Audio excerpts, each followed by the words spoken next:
work that's in front of us so that the number one state in America remains the number one state in America. And not just over the next 4 years, but over the next 30 years. Yeah. Now, there's these things that we do every 2 and 4 years, and they're called elections. And we're in the middle of election season right now. 39 days to the primary. I don't know who's counting. We're under 120 days to the general election. Let me tell you what's going to happen as we move from primary to general. She has a Democrat opponent. I have a Democrat opponent. They're going to come into every community in Florida, and they're going to try to sound very nice and very calm and very quiet. They learned, the Democrats, you can't run a crazy maniac like a Graham Plattner here in Florida. That's just crazy. They couldn't do that. So what they're going to do is they're going to come around, they're going to be in their suits, and it's going to be very calm. Ashley, they're going to be like, Ashley, everything's going to be okay. And we just want to work together. It's going to be boring. And that's by design. The boring campaign you're going to see is not a bug, it is a feature. Because they want to lull Floridians into complacency.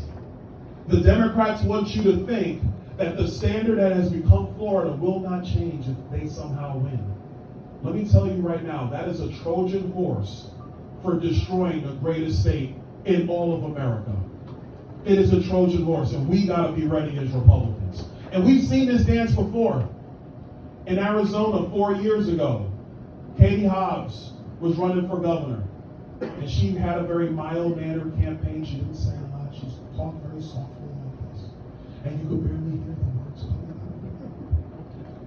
And unfortunately, she became governor and started tearing apart all the policy that then Governor Ducey had put in to make Arizona a great state. And our friend and colleague is now running out there in Arizona, Andy Biggs, to get Arizona back on track.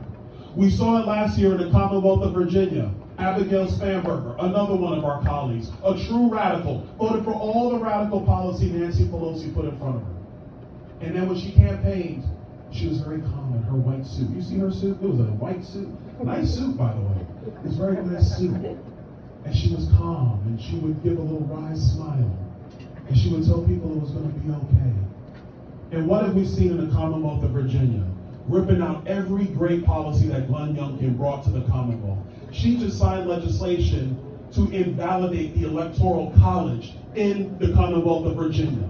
Radical stuff, never seen anything like it. And now you have a guy named David Jolly.